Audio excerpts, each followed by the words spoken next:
Expectations for this meeting between dozens of First Nations chiefs and Premier Ford was twofold. First and foremost, to discuss treaty rights in and around the controversy with Bill 5, but also the words that Premier Ford used yesterday that some have considered deeply offensive and racist. When I go out, and yesterday, I get pretty passionate. And I just want to say I sincerely apologize for my words, not only if it hurt all the chiefs in that room, but all First Nations.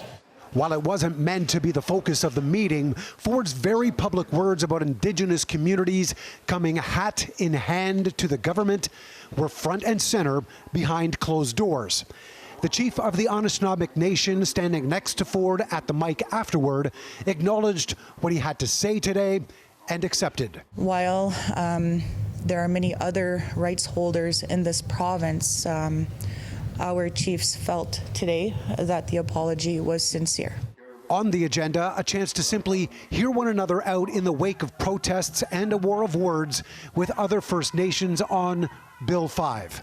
The legislation just passed by the government to streamline development like mining in Northern Ontario by overriding local and provincial laws and creating special economic zones. Our nations, our First Nations within the Anishinabek Nation remain opposed to Bill 5. The opposition remains in that of which the speed of Bill 5 was entertained.